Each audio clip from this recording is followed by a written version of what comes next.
Bienvenidos a Entre Laburos, un podcast donde charlamos sobre el mundo del trabajo en Argentina, sus cambios, sus luchas y las historias que lo atraviesan. Hoy nos vamos a meter en un tema que nos toca a todos, seamos estudiantes, trabajadores o futuros empleados, los derechos laborales. Así es, porque muchas veces damos por hecho cosas como tener vacaciones o aguinaldo, pero no siempre fue así. Detrás de cada derecho que hoy tenemos hubo años de lucha, de reclamos y de organización. Y además, no todos los trabajadores en Argentina disfrutan de esos derechos por igual. Por eso, en este episodio, vamos a hablar de cómo se conquistaron, qué leyes nos protegen hoy, qué rol cumplen los sindicatos y qué pasa con quienes trabajan sin estar registrados. También les vamos a compartir 2 entrevistas que hicimos en Mar del Plata, a 2 mujeres con realidades laborales muy distintas. Leticia, que trabaja en una vidriería con empleo formal, y Carolina, que hace más de 20 años es filetera y trabaja en negro. Y al final vamos a reflexionar sobre cómo imaginamos nuestro futuro laboral y qué esperamos del trabajo cuando nos toque entrar en ese mundo. Para entender el presente hay que mirar un poco hacia atrás. Antes de que existieran las leyes laborales, el trabajo era muy diferente. Jornadas larguísimas, sin descanso, sin vacaciones, sin hora social. El que se enfermaba perdía su empleo y era común ver chicos trabajando desde muy jóvenes. En esas condiciones fueron las que llevaron a los primeros reclamos. Los trabajadores empezaron a organizarse, a reunirse con sindicatos y a hacer huelgas.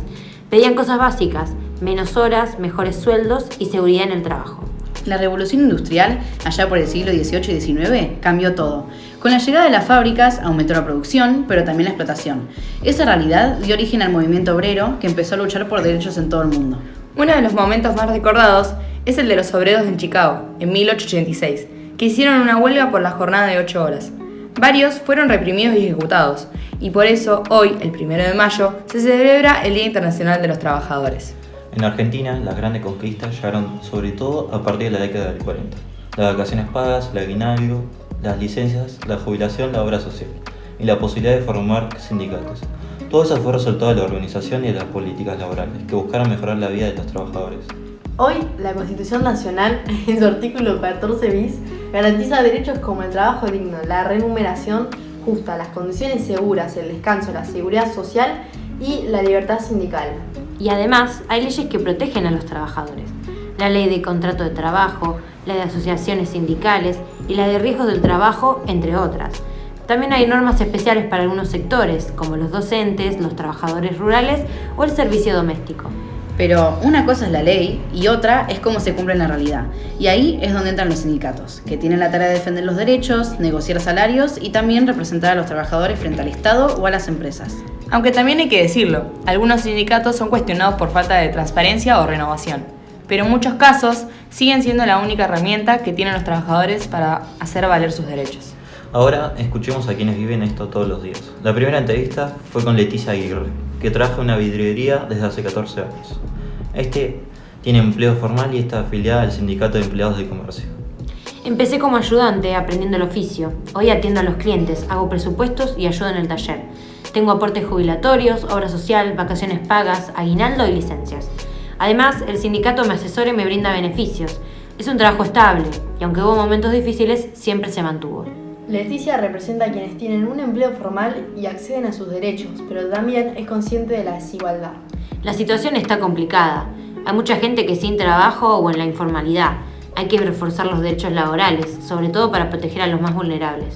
La otra historia es la de Carolina del Prato, filetera hace más de 20 años que trabaja en negro. Su relato muestra la otra cara del mundo laboral. El trabajo es pesado y se hace en lugares fríos. No tenemos horarios fijos ni seguridad. Si me enfermo, no cobro. No tengo obra social, ni aportes, ni jubilación. Las empresas no quieren blanquear y si reclamás, te echan. La mayoría vivimos al día. Son 2 experiencias muy distintas, pero ambas muestran algo en común, el valor del trabajo y la necesidad de que sea digno. Mientras una tiene estabilidad y derechos, la otra vive la incertidumbre de no saber qué va a pasar mañana. Después de hacer estas entrevistas nos dimos cuenta que en Argentina todavía hay una gran diferencia entre el trabajo formal y el informal. Sí, aunque existen leyes, todavía hay mucha gente que trabaja sin estar registrada. Eso significa sin jubilación, sin obra social, sin aguinaldo y sin vacaciones. Y lo más preocupante es que muchos aceptan esas condiciones porque necesitan trabajar. Carolina lo decía claramente, si reclamas, te echan. Por eso, el rol del Estado y de los sindicatos sigue siendo clave. Tiene que haber más controles, más oportunidades y políticas que incentiven el trabajo registrado. También es importante actualizar las leyes laborales. Hoy existen nuevas formas de trabajo, los repartidores por apps y el teletrabajo. Muchos de ellos están fuera del sistema y eso genera una nueva desigualdad. Nosotros, como jóvenes que pronto vamos a entrar en el mundo laboral, pensamos mucho en esto. Queremos tener trabajos donde se respeten nuestros derechos, pero también donde podamos crecer y sentirnos valorados. Y sobre todo, donde trabajar no signifique tener miedo a perderlo o no llegar a fin de mes. El trabajo debería ser una forma de desarrollo, no de sufrimiento. Estas entrevistas nos ayudaron a entender que los derechos laborales no son algo dado, son conquistas que hay que defender y ampliar. Exacto. El desafío de nuestra generación va a ser mantener esos derechos y adaptarlos a los nuevos tiempos, sin dejar a nadie afuera. Porque al final, como dijo una vez un viejo sindicalista, sin trabajo digno no hay verdadera libertad. Y esa sigue siendo una lucha que vale la pena dar. Esto fue Entre Laburos, Derechos, Historias y Realidades del Trabajo en Argentina. Esperamos que esta charla los haga pensar un poco sobre el valor del trabajo y la importancia de conocer nuestros derechos. Y no nos olvidemos de darles gracias a Leticia y a Carolina por haber compartido sus experiencias con nosotros. Y gracias a vos por escucharnos hasta el final. Nos encontramos en el próximo episodio. Hasta la próxima.